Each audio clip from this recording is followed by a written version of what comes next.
All right. Welcome, everybody. We are here, EthCC. Hallelujah. Hallelujah. Okay. 1 year ago, back in EthCC, it was a century ago, realistically speaking, we talked about Retroactive Public Goods Funding, that is RPGF. And so, this talk, I was planning on doing a 1 year in kind of history lesson. It's like we learned this, we learned that, we learned that. And then I realized that there's so much stuff that I need to talk about to communicate the vision. It literally is gonna take a 45-minute talk. So we had 20 minutes. So instead of thinking of this as a history lesson, I just wanna set your expectations. This is a snapshot in time articulating the optimistic vision, retroactive public goods funding, how we make public goods profitable, how we make impact profitable, all of these questions all bundled in to one crazy talk. So y'all, let's get started. This is gonna be fun. Okay, so we're gonna talk about some early visions to give you some context. Why are we thinking about retroactive public goods funding? Why are we thinking about optimism? What do these things mean?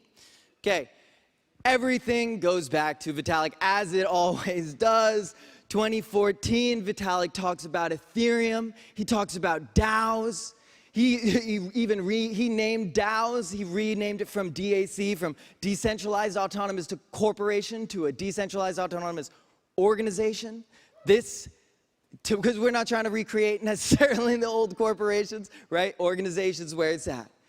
Vitalik put together YouTube video after YouTube video, which I consumed relentlessly, and learned about governance, about DAOs, about the future of coordination systems that Ethereum enables. And it wasn't just Ethereum. I literally called Vitalik Ethereum. It wasn't just Vitalik. It was a bunch of other incredible community members back then. Shout out to Vlad Zamfir, talking about law way before it was cool, right? It's incredible. These people have set some philosophical foundations for decentralization and governance, what that looks like in a decentralized context that we are going to be going back to and need to be going back to today. In fact, it influenced me to go, I go crazy, you know. I said, introducing Ethereum, the internet's government. I was like, no, Ethereum is not a world computer. It is a governance tool which will allow us to coordinate as a species more effectively. Fundamentally, money is a coordination tool. We are all being coordinated by Ethereum, so it's the internet's government. And that's a vision that we're working on today, but it has evolved since then. Since then, we started Plasma Group. Right? The early people in the optimism community were also the people working on Plasma Group. Plasma Group was an open source layer 2 scaling solution, Plasma, that we were working on to scale Ethereum as a nonprofit. Right? We're scaling Ethereum with this thing. But the thing we realized is that we're building a public good. We're building all of this open source infrastructure, but we don't have nearly enough funding to get this job done, because scaling Ethereum is not something you can do with 4, little folks. It requires a massive effort from an enormous number of people. So we realized there was another problem with Ethereum, not just that it doesn't scale, but also that there was no public goods funding at the time. Ethereum was not providing the adequate funding for the builders that were trying to scale it at the time. And that continues today, right? This whole public goods movement is an expression of that need. And so we realized we need to actually solve 2 problems. We need to scale Ethereum and allow for public goods to be funded into the future. So if there's another crisis, another scalability crisis, another thing we need to coordinate around, we can then coordinate around it. And so, of course, it turned into optimism by magic, and this new thing would actually tackle both of those challenges at the same time. And in that kind of transitionary period where we shut down Plasma Group, we said scalability is still a priority, but another critical issue has become clear to us, and that is the problem of funding public goods. So that is critical to this vision.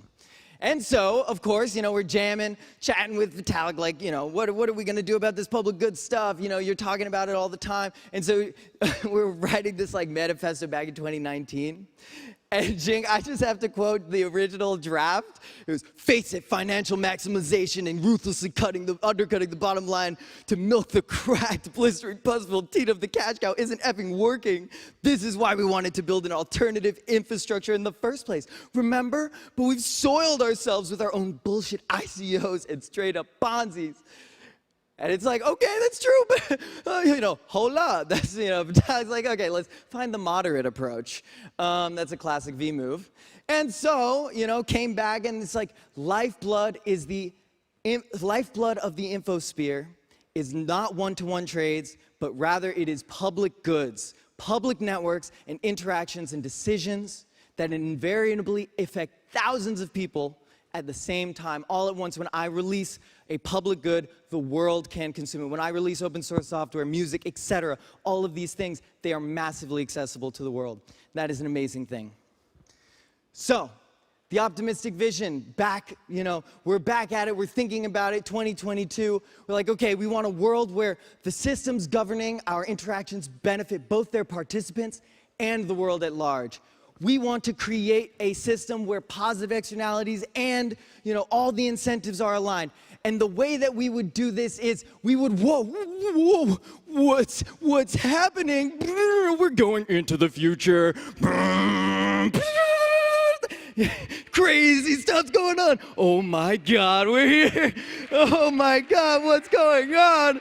This is insane. It is the year 2052. The super intelligent AI has finally arrived. Tesla finally shipped autopilot.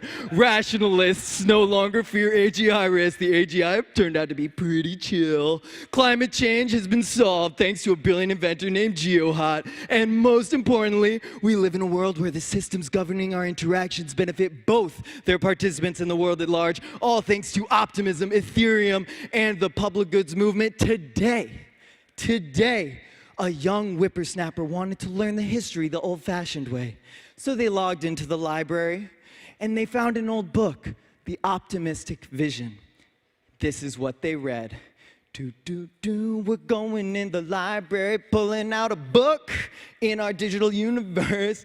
Optimistic vision. We open the book, and we start reading it. And of course, the book is now simulating the past, going into the past. Poof! Now we are here in EthCC talking about the optimistic vision with our friend from the future who has now broken causality, and we are probably destroying the fabric of our universe, creating a rift. Okay, I won't go into that. Don't think about it too much. Don't think about it.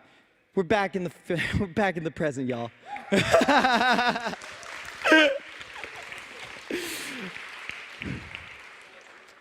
The optimistic vision. Okay. Web3 has opened the door to a new potential reality. A cyberspace not only governed, occupied, but governed by its citizens, right? This DeFi is not the killer app. The killer app is the coordination tools that we are building and working on incrementally day after day, all of the time.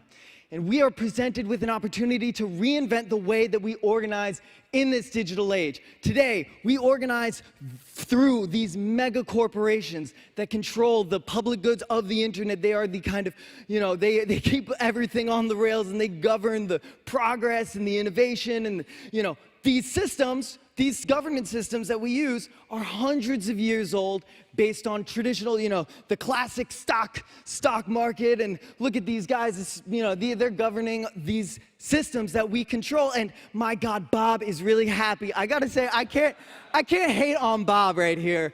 He's really having a great time. So I'll give it to him. But nonetheless, this is an insufficient system. And it's an insufficient system for a world that is rapidly changing. DALL-E 2 comes out of the blue, at least to me, and comes out and just boom, now everyone can create incredible artwork easily. It is insane to see this thing happen. And additionally, all of these crazy technologies changing the way that we're able to construct information, morphing I can no longer trust that my face cannot be replicated. All of these systems are bringing up fundamental questions about freedom of speech, about what it means to be human, what identity is, who controls these systems, where the power is, where the money is. These are questions that our existing institutions are not necessarily suited to solve on their own, at least. So, next paragraph. It is critical that we seize the occasion. Ethereum had an incredible vision, and it is still a work in progress. But we can realize that vision and solve Ethereum's two challenges. Scalability, solve the scalability trilemma. Additionally, unprofitable public goods. That's why we became optimism. It's because Ethereum was breaking on all this money, giving it to miners, not the public goods that made it profitable, and spending enormous sums on security without investing in itself. Normal business principles of investing in yourself did not apply. We need to create systems that do. So we need to make Ethereum fundable. All right, time's up. Let's do this, Leroy Jenkins. So we got to do this. Cyberspace today suffers a monumental market failure because it inherited the economic rule sets of the physical world, right? The physical world is not infinite surplus, right? We can't transfer songs the same way that, we can't transfer Starbucks the way we transfer songs. And you can't, yet unlike the world of flesh and steel, the cyberspace is built on information, which can be replicated, not a car, right? You wouldn't steal a car, you wouldn't steal a movie. Like, these systems are so broken, it's a different fundamental thing. We're trying to reintroduce scarcity. This means public goods are far more important to the growth of cyberspace, but our markets are ill-equipped to nurture that growth. We need these new systems, and we are being held back by our inability to reward creators for the clear benefits that they provide. So unprofitable public goods, it's a real problem. What am I gonna do? Gotta get them. All right, the Optimism Collective is a new model of digital democratic governance or optimized to drive rapid and sustained growth of a decentralized ecosystem. The Optimism Collective. And by the way, notably, this is not just token votes, right? We need to elevate humanity. We need to elevate identity. We need to create systems that benefit us, that give us a voice, not just a voice based on your wallet. It's a band of communities and companies and citizens united by a mutually beneficial pact to adhere to impact equals profit, the principle that positive impact to the collective should be rewarded for profit to the individual, right?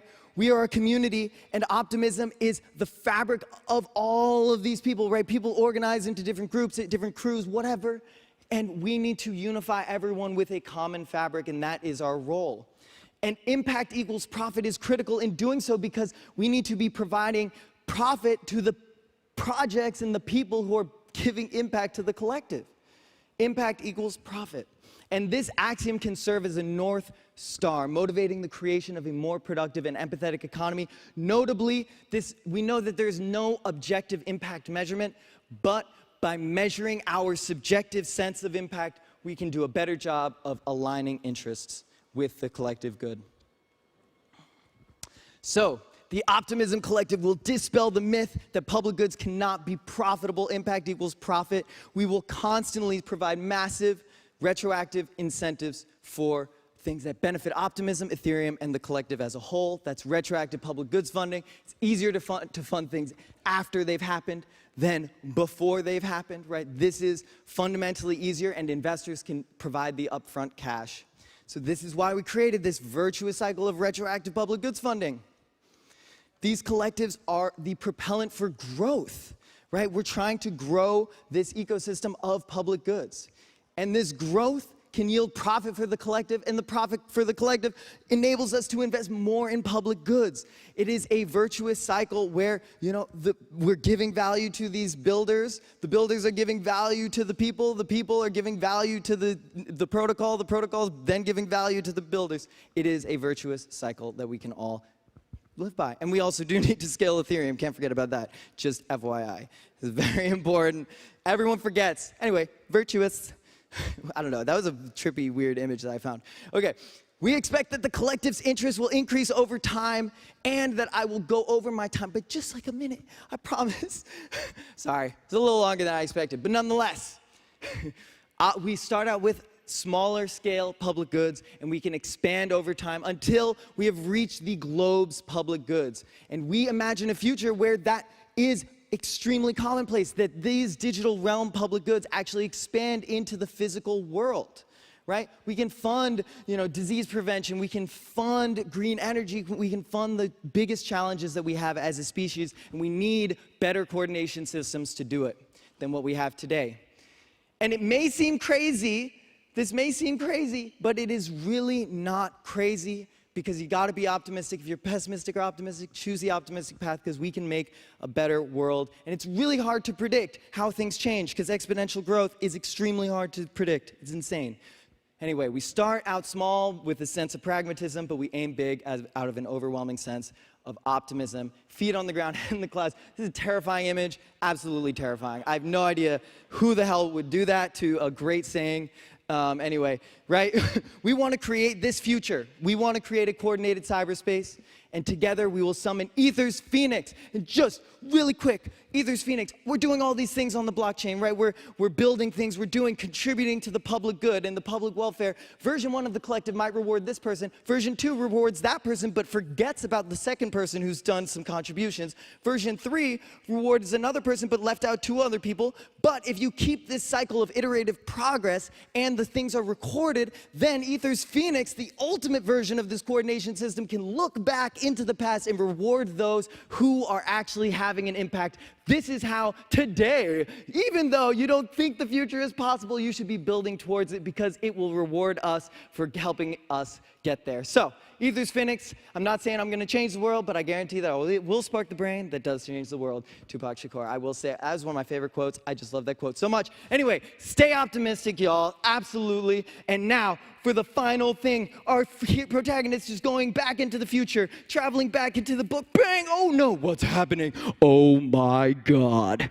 No, oh no, we're going back into the present. Poof, we're back at EthCC, back in this weird world of Strohs and craziness, and our protagonist is stuck in the past. What are we gonna do? What are we gonna do? Well, we guess we gotta make that optimistic future come true so our protagonist can get back to their home, or else autopilot will never ship. That is the reality. That's why we're all here today. That's what we're here for. Peace, love.